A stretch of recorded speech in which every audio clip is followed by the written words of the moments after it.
Nandito na tayo sa Japan. Yan, welcome to Japan.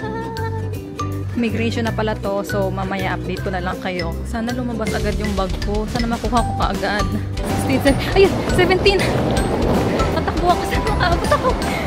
Ayan, airport limousine. Hindi ako umabot. Nandito na ako yung tapos saktong pag ano. 10K denomination lang yung available. Walang tigwa 1K. Ito lang daw yung available nila kasi sold out yung green. Dito na ako sa Terminal 1. Hi! Sorry! Sorry!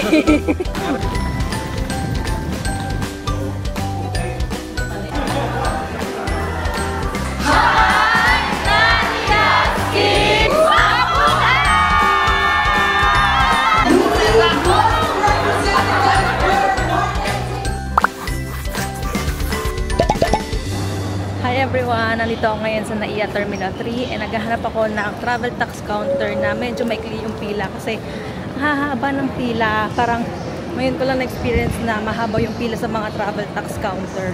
Parang dito na sa counter C yung pinakamaikli, so dito na lang ako pipila. Mag-isa lang tayo ngayon. Natin lang ako kanina ni Daddy tsaka ni Gray Gray and medyo pinakabahan ako kasi nga first time ko na mag-isang babiyahe. Itong pag-ubayad ng travel tax, si Daddy gumagawa niyan, yung pag-withdraw, pag-check-in. So ngayon, ako gagawa ito lahat kasi walang ibang gagawa for me. Time check pala, it's 3:04 AM and ang flight ko is 5:50 AM. Maaga pa naman. Pero ito nga worry ko na baka mahaba yung pila, lalo na sa immigration. So hopefully, hindi naman tayo maiwan ng aeroplano. Harap niyo sa akin. Tapos na tayo magbayad ng travel tax and ngayon titingnan ko muna kung saan yung check-in counter kasi hindi ko pa alam kung saan. So ayan, B60 to 29 open na ang check-in counter. So let's go. Ayun, ito sakto pala dito sa tapat. Meron tayong check-in luggage. So magbabag drop tayo.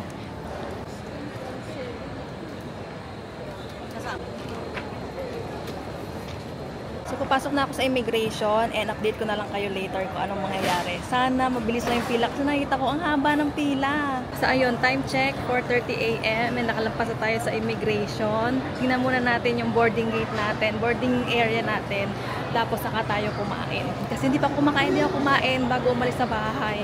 Grabe, nakakapanibago na ako lang mag-isa. Backpack lang ako, walang hand carry, walang stroller na tinutulak. Nakalagay dun sa boarding pass ko, 108. Pero nakita ko dito sa 110. Yan yung flight number ko. So baka nabago. Maaga pa naman and wala rin bakanting mga upuan doon sa boarding gate. So kain na lang muna tayo.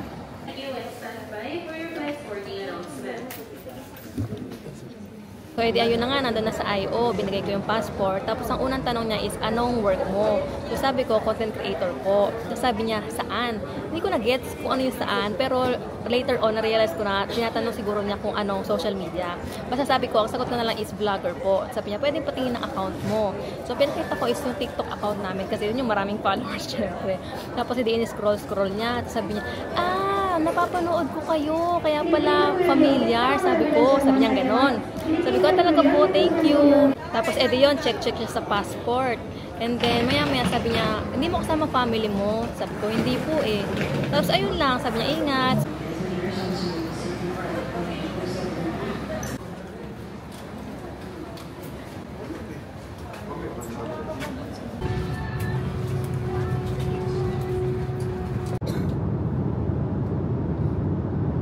Dito na tayo sa Japan. Susundan ko lang yung mga tao kasi hindi ko alam. Tapos kailangan ko pala makakonect sa wifi agad kasi para ma-activate ko yung eSIM. Para ma-update ko sila Daddy and Gray Gray. Ayun, meron namang wifi dito sa airport. Free wifi na. Ayan, welcome Japan! Yan, welcome to Japan! Pipicture ako dyan. May picture na ako doon sa Welcome to Japan. Nagpa-picture ako doon sa mga nakita kong Pinoy. Thank you po! Tapos ngayon, susundan lang natin yung mga tao. And yung mga signs, syempre, dahil hindi natin alam dito, first time natin. Connect muna pala tayo sa Wi-Fi para meron tayong internet at makapag-activate ng eSIM. Ayan na, may condition for use, terms of service, and then access the internet here. Pero bakit wala pa yan? Thank you! Sundan pa rin natin yung mga tao and yung mga signs, and may nakalagay naman arrivals, domestic, tapos sa kabila international transfer. Immigration na pala to, so mamaya update ko na lang kayo kasi bawal na yung video dyan. Tapos na tayo sa immigration, i-scan nila yung passport, tapos may biometrics, tapos may isa pang counter na i-scan ulit yung passport, tapos doon ipapakita yung QR code ng Japan arrival card. So paglabas, pagbaba, ano na, baggage claim na agad. Tapos dito sa B1, yung sa amin, ina-announce yun sa airplane kung anong carousel number.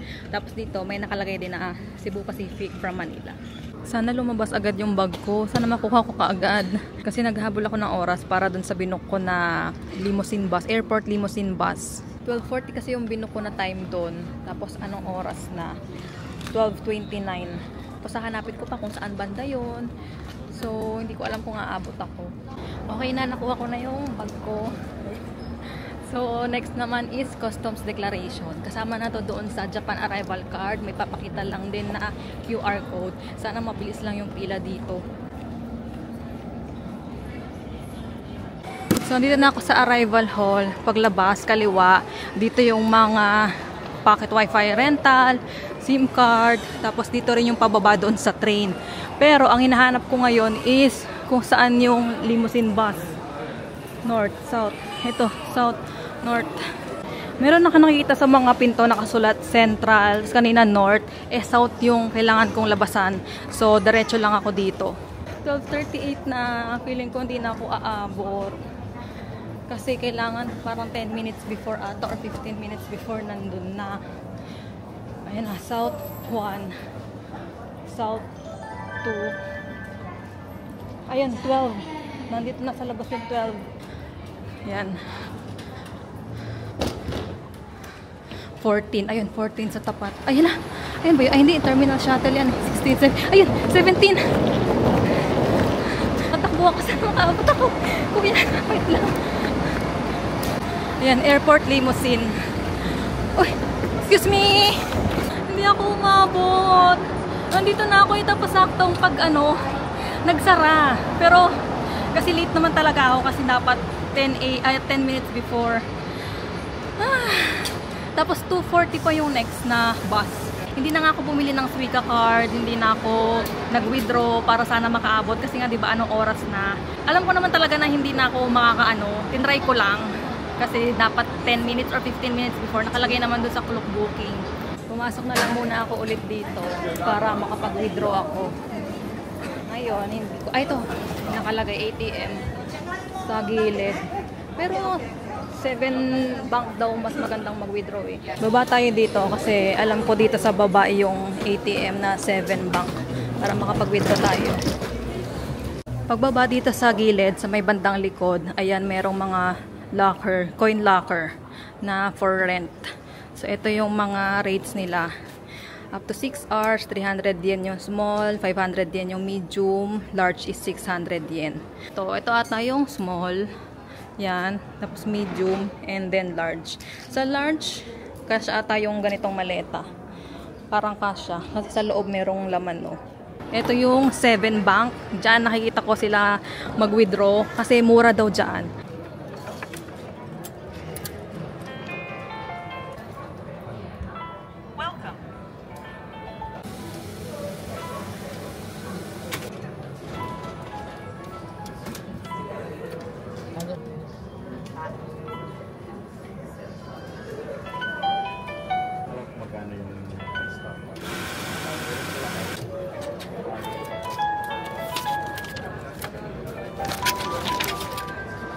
So, naka-withdraw na ako, pero 10K denomination lang available. Walang tigwa 1K. So, kung yung pambabayad ko to sa 7-Eleven, magagalit ba sila? Kasi ang laki ng amount. So, ano bang unahin ko? Bibili muna ako ng Suica card or mag-7-Eleven? Saan ba mas tatanggapin itong 10K? Bili na lang muna tayo ng Suica card. Baka mas tatanggap-tanggap yung 10K kesa dun sa sa 7-Eleven. So, pumasok lang ako dito sa may train station. Ito yung, napapanood ko lang to sa mga vlogs. Ito yung Skyliner, Casey. Tapos ang hanapin natin, ito, JR East. Diyan tayo bibili ng Suica card. Ayan, mayroong dito kiosk na Suica card. Welcome Suica lang ata yung available. Wala yung green. Tanong muna tayo dito sa JR East Travel Service Center kung meron ditong mga Suica card, yung green na Suica card.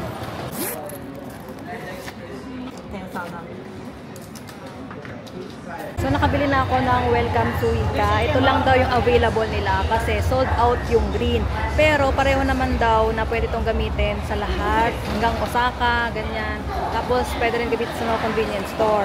Ang maganda dito, wala siyang deposit. Pero hindi mo mare-refund yung mga sobra mo dito. So kailangan ubusin mo talaga yung laman niya. Tapos 28 days lang siya, ma-expire na. So kung babalik ka ng Japan, after 28 days, bibili ka ulit. Dito sa Skyliner and Casey Information Center, dyan nyo ipapapalit yung Klook booking nyo ng ticket. Tapos ito naman, kung dito pa lang kayo bibili ng ticket for Skyliner and Casey. Tapos ito na yung mismong papasok sa train station. Pero hindi tayo magte-train, so hindi natin matatry yan. Punta muna tayo sa 7-Eleven. Dito na siya sa kabilang side. Diba ito yung train station. Ayan yung ATM. Tapos dito lang sa kabila. Sa dulo, 7-Eleven. Tingin muna tayo kung anong pwedeng makain. Kasi medyo nagugutom na ako. Gusto ko yung madaling kainin. Yung hindi na iinitin. Yan, mga onigiri na lang kakainin ko. So, merong tuna mayonnaise. Merong, ano ba? Pickled plum. Ito na lang tuna mayonnaise yung kinuha ko.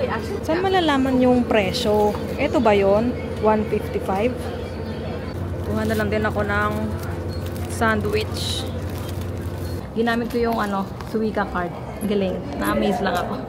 Na-amaze ako sa sarili ko kasi yung mga ganitong bagay, hindi ako yung gumagawa. Si daddy yung gumagawa nito. Tapos ako, wala akong maasahan ngayon, syempre. So, I'm all by myself. As an independent woman. Kain muna tayo. Dito ako sa mga upuan. Sa gilid na 7-Eleven may mga upuan naman. So, upo muna tayo dito. Kain muna tayo. Sinat ko pala sila Marvin and Alves. Kasi naka-private transfer sila. Actually, yun, binook yun provided yun ng Klook Philippines. Kaso nga, ang flight nila is mamaya pa. 2:50 pa ata ang dating nila dito. Eh, syempre, dadaan pa ng immigration, customs, baggage claim, ganyan. So, sabi ko sa kanila, mauna na lang ako. Tapos, nung magbubuk na dapat ako ng private transfer, ng akin lang kasi meron akong voucher sa Klook GCash, merong voucher na 2.8 worth. So, sabi ko, baka mas makamura naman ako. Pero nung magbubuk na ako, ang mahal, parang 7K, 8K. So sabi ko, wag na. Tapos may nakita kami isang option, yun nga yung airport limousine bus. Kaso, ang interval kasi na oras is every 2 hours. Tapos ang pinakamalapit sa oras ng flight ko, ng dating ko is 12:40. Ayun nga lang, hindi talaga ako umabot. Kasi ang haba na pila sa immigration, sa customs, tapos ang tagal pa dumating ng baggage claim ko. Siguro kung mabilis lang yun, umabot pa siguro ako. Pero, wala ganun talaga, maraming tao. So, yung sabi ko kay na Marvin, sabay na lang ako sa kanila later. Maghihintay na lang ako dito. Anong oras na ba? 12:28. Ay, 1:28 na pala dito sa Japan. O, tama. 1:28 na. So, hintayin ko na lang sila. Dahil wala pa naman tayong gagawin, kundi maghintay. Mag-ikot-ikot na lang tayo dito sa airport. So, ito yung arrival hall. Diyan ako lumabas kanina. Tapos, dito sa right side paglabas, may currency exchange. Nakalagay doon sa screen, yung Philippine peso is 2.08 ang exchange ngayong araw. Dito naman yung mga airport bus. Ito dapat yung sasakyan ko, yung limousine bus. Tingnan natin pala kung magkano dito. Kasi yung sa akin, sa Klook ko binook. Tingnan lang natin kung magkano. Ito, airport limousine yung binook ko. Ito, Toyosu. Toyosu Station. 1. Confirm. Ayan, yung mga available. Next is 250. Ayun, every 2 hours yung nila.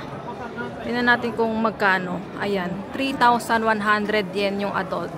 So, nung kinonvert ko yung 3,1, So, Philippine peso is 1,200 siya. Pero etong nabook ko, 1,137 lang. Kasi ginamitan ko ng promo code na with at TZN Klook. So, pwede nyo gawing option yung airport limousine bus papunta sa pupuntahan nyo. Tapos, book nyo lang sa Klook and gamitin nyo yung promo code na with TZN Klook to get exclusive discounts. Paglabas ng arrival hall, dito sa left side, ayan na yung train pababa. Baba ka dyan sa elevator. Tapos, dito sa right side, yung mga rentals ng pocket wifi, eSIM. Dito sa kaliwa pala, meron din mga ATM, pero meron din sa baba. Same dito sa mga rental ng pocket wifi, meron din yan sa baba. Pero dito ata yung sa mga Klook bookings. Nag-chat na sina Alps and nasa Terminal 1 na pala sila. Hindi ko rin natanong. So, sa tito ako naghihintay. So, sana pala kanina pa ako pumunta doon. But anyway, ayun. Nandito lang naman sa labas yung shuttle. Katabi lang siya nung hintayan nung limousine bus. Kasi 17 yung sa limousine bus. 18 naman itong shuttle to Terminal 1. Actually, 8 tsaka 18 yung papuntang Terminal 1. Tapos, 1 naman yung papuntang Terminal 3. So, nakita ko lang yun doon sa board, sa signage doon sa labas.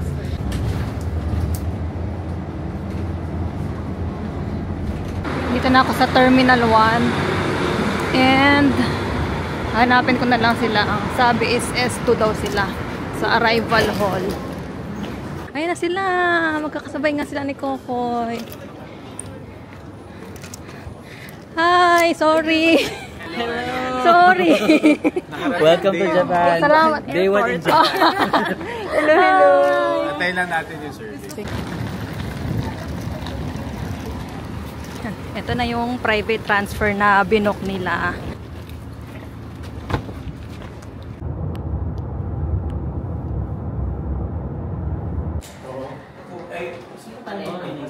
So, dito na kami sa hotel namin. Nasa Tokyo, Toyosumanyo Club. Ay, kailangan magtanggal ng shoes. And then, put in this bag.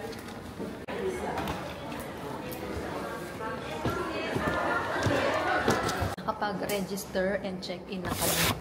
Tapos, binigyan na kami ng keycard. And hinahanap ko na ngayon yung room number ko. 417. Sila Alves and Marvin doon sa kabilang side ata sila. 5-6 ito na. 417.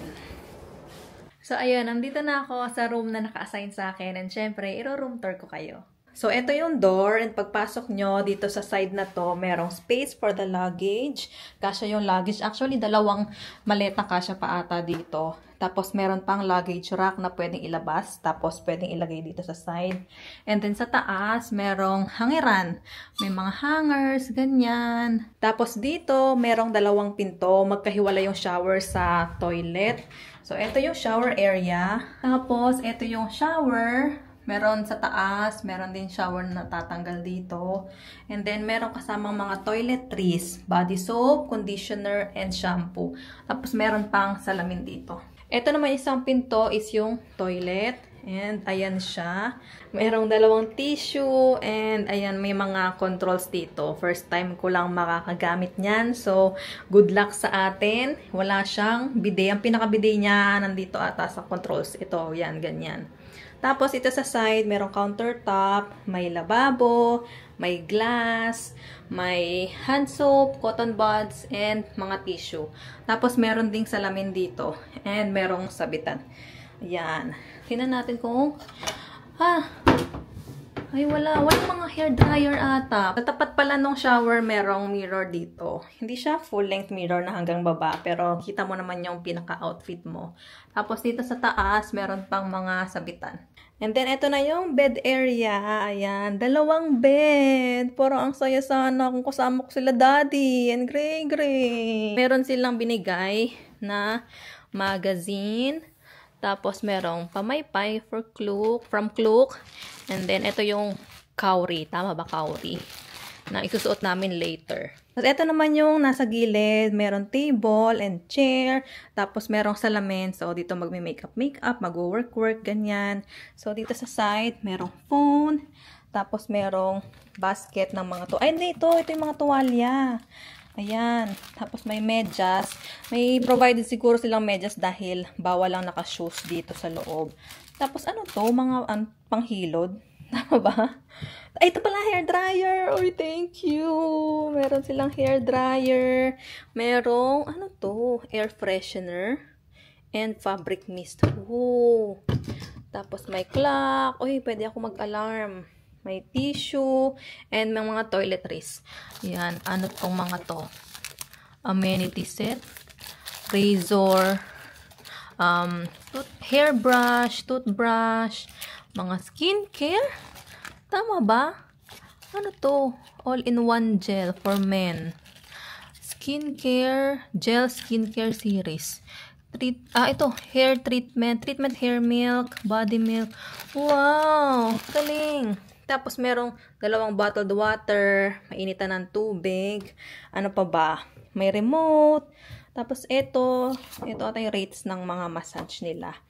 Tapos ayan, nag-charge na ako ng mga gadgets. Tapos ito yung sa aircon. Ano to? Flashlight. Tama ba? Flashlight. Tapos aircon. Lamigan natin. Ay, tama. Ayan. Yan. Tapos may controls ng ilaw. Ay, ano ba? Ano to? Para saan to? Wala namang a-adjust na something. Tapos, ilaw. Saan tong ilaw? Doon sa likod na ilaw. So, ito ano to? Pindot lang ako ng pindot. Hindi ko alam kung para saan yung mga yan. Tingnan natin pala dito.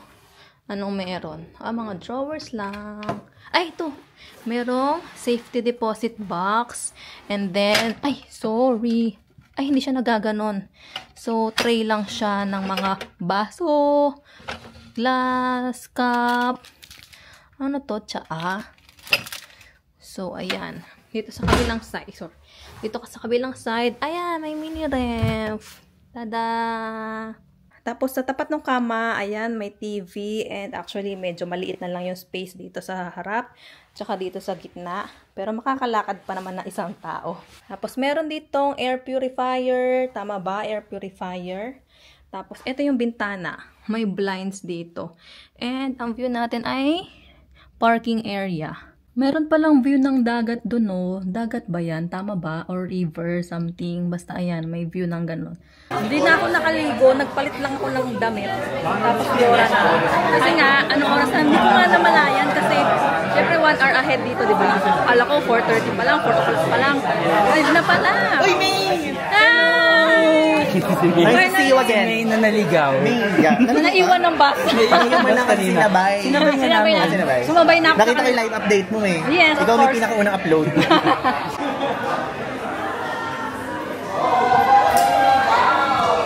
Wow! Cute!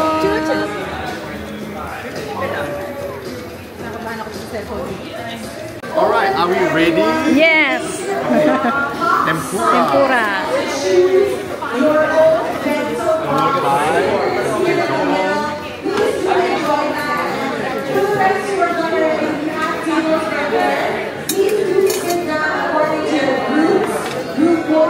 And finally,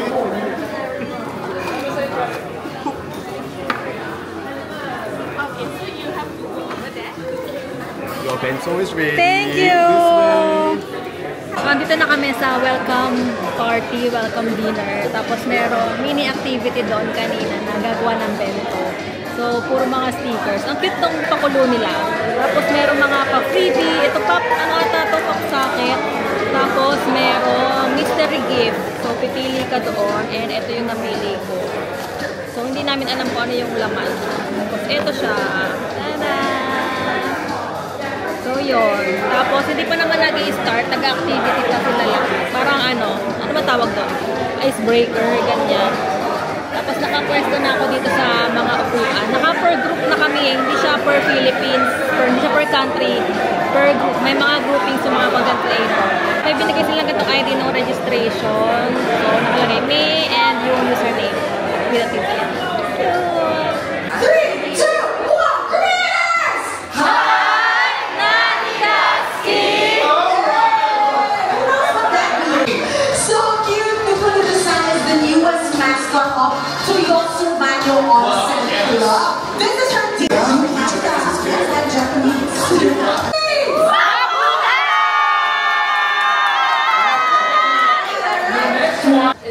the team already had a vision to bring together this global community of content creators. Your content, your influence to the people. Hopefully this can connect our customers more like simpler and safer and joyful travel into Japan. The Tuna Carving Show starts now!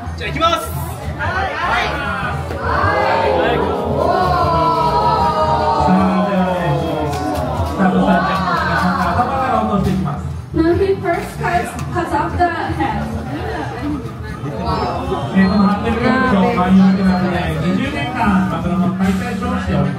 Mr. Hattori is carving tuna here in Manyo for over 20 years. So fast.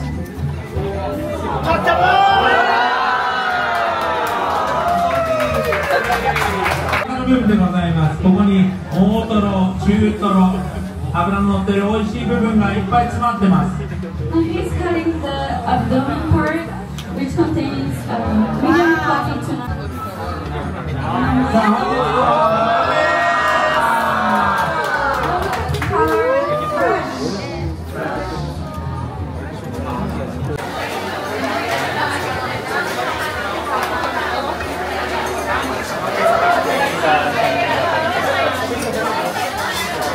Kain tayo! Ang daming pagkain! Hindi ko alam kung anong kukunin ko. So, ito, kung ano lang yung mga feeling ko, magugustuhan ko. Kinuha ko. Meron naman silang rice. Pero meron din pasta. Yung pasta ko ang masarap. Yung parang crab o shrimp ata yung pasta. Tapos ito may mga ganito na ito, hindi ko alam. Pero mga seafood kasi nakalagay na mga crab, chuchu, ganyan. May mga chicken din naman. Tapos may mga vegetarian options, ganon. So, ang dami. So, mamaya babalik na lang ako kasi ang dami din tao kumukuha. So, later. So, ito na lang muna. Kasi baka hindi ko rin maubos kung kuha ako na kuha. Ito yung gusto kong tikman yung Wagyu.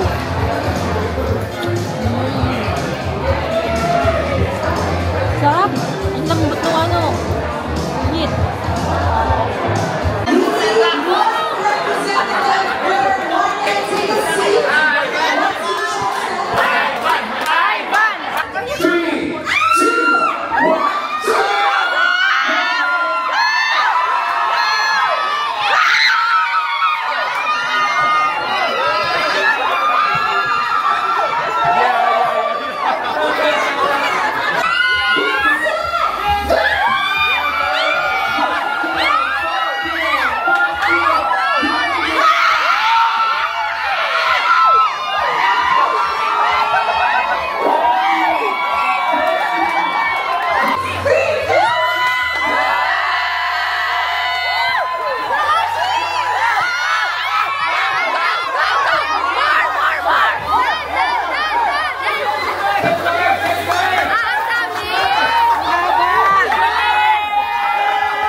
Okay, so nandito tayo sa loob ng onsen and ngayon lang ako makakapasok dito and binigyan kami ng ng time para makapag-video kasi bawal talaga mag-video sa mga onsen, bawal mag-video, mag-picture, pero binlock tong onsen para ma-videohan namin at mapakita namin sa inyo.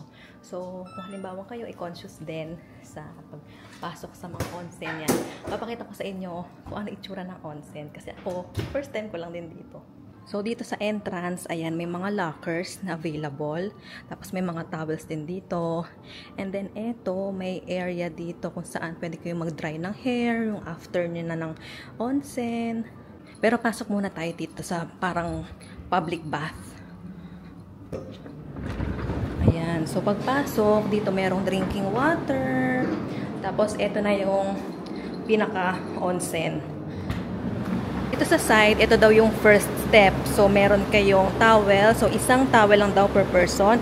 Either sa hair nyo gagamitin or pang cover ng private area. Kasi, bawal ang damit dito sa onsen. So, nakahubad talaga. Tapos, ito, ang tawag dito is kakeyu. Kakeyu. So, mag-splash ka daw muna ng hot water bago pumasok doon sa onsen. Tapos dito yan, may mga shower area. So, pwede kayong umupo dyan, shower. Meron na rin mga toiletries, shampoo, conditioner, body soap. Tapos, ayan, pwedeng magtampisaw dyan, Parang sarap. Eto naman, meron ding outdoor bath. Ay, parang ang sarap sa outdoor bath. Eto yung outdoor bath. Ayan, parang ang sarap. Tapos umuusok siya. Hot spring pala to. Kaya ganyan. Parang ang sarap magbabad, no? Meron pa dito, ayan, hot spring din. Tapos parang meron kang view ng city. Meron din dito mga restroom, may toilet. Ayan, ano to? Korean style rub. Wow! Pwede kayong magpaano dito, massage. Ayan, rub massage. Tapos, eto naman, merong sauna. Dalawang klase, salt sauna and nano-mist sauna. And meron pa pala dito, dry sauna. Pag natulog ka ngayon, ilang tulog na lang? Napupunta kayo dito? Pag-isip ko na yun, 3 na lang. 3 na lang, ang bilis naman. Wow! Pag-wapon na ng 1-0, pumunta kami dyan. Yay! Excited na ako! Excited ka na? Yes. Wala may nakita ko. So, ayun, 12:40 AM na. And actually, kailangan ko nang matulog kasi maaga yung call time namin bukas, 6:45 AM. Pero nagpapatuyo pa kasi ako ng buhok. Buti na lang may hair dryer dito. And gusto ko lang din mag-video. Kasi wala akong masyadong maayos na vlog kanina. Parang, na-overwhelm ako, na-overstimulate, or hindi lang ako sanay kasi hindi naman ako sanay talaga sa mga ganitong event. So, hindi ko alam kung paano yung atake, paano ang vlog ba. Hindi ko na nakukwento kung ano yung mga nangyayari. Parang ganon. So, hindi ko na nakwento na gantong oras dapat nandun kami. Hindi ko na nakwento yung nag-register kami. Hindi ko na nakwento yung program, yung event, yung buffet. Hindi na ako masyado nakapagsalita doon. Alam mo yun? Parang alam mo yung feeling na na-starstruck na tameme, yung ganyan. So, tinry ko na lang talaga yung best ko na at least ma-videohan man lang kung ano yung mga kaganapan para meron akong mabalikan na clips. And nakakatuwa din kasi nga, first time ko makasama sa Creatorverse. And nakakatuwa kasi yung mga content creators from Philippines, nakakachikahan ko, and nakakakwentuhan ko. Alam mo yun, parang feeling ko welcome na welcome ako. Kasi syempre sila magkakakilala na tapos ako first time pa lang naman ko silang ma-meet, makasama sa travel. Pero alam mo yun, very approachable, ganyan. And mababait. Para namang ang sasama, ganyan. Hindi kasi, alam mo yun, parang kinakabahan kasi ako na alam mo yun, baka maging awkward, ganyan. Kasi nga, bago lang ako sa ganito, hindi ako sanay, hindi ko alam kung paano. Hindi naman talaga ako sanay sa maraming tao, sa big group of people, kasi ang lagi yung kasama, asawa ko tsaka anak ko. And ayun nga, nag-usap din kami kanina, halos 2 oras kaming nag-video call dahil miss na daw nila ako. And nakakapanibago din talaga yung buong process, yung buong nangyari ngayong araw na mag-isa lang akong umalis, tapos dito sa hotel, ang laki ng room, pero mag-isa lang ako. So, ayun, excited na ako for tomorrow and sa mga susunod na araw, 7 days ang buong Klook Creatorverse. And mas marami pang mangyayari. So, abangan nyo na lang. And kasi kami, hindi rin namin alam exactly. Siguro yun din yung, anxiety? Hindi naman siguro, sobrang anxious. Pero, alam mo yun na, hindi ko alam kung ano yung exact na mangyayari kasi sanay naman ako na sa travel. Talagang kami yung nagpa-plan, ang itinerary, kung anong gagawin, saan pupunta. Pero kami, binigyan lang kami ng parang, outline, draft, na ganito yung gagawin for the day, pero walang exact directions na ganito yung gagawin natin, or gantong oras nandito tayo, gantong oras, ganito, ganyan. So, it's a surprise pa rin, kahit na alam namin yung mga pupuntahan. alam mo yun, gusto ko lang i-take in yung moment na to kasi nga, hindi pa rin ako makapaniwala. And gusto ko rin talaga mag-thank you sa inyong lahat na nakaka-appreciate ng content namin and nakaka-appreciate ng mga ginagawa namin, nakasupport sa amin, yung family and friends namin, yung asawa at anak ko. Alam mo yun, so parang sobrang blessing itong nangyayari sa amin ngayon and sobrang grateful ako, sobrang thankful ako sa lahat ng to. And ayun, bago pa ako maging emotional dito, bago pa ako umiyak-iyak, matulog na tayo para tomorrow may energy tayo for another day. So, ayun, see you tomorrow and sa mga susunod na araw para sa Klook Creatorverse 2025.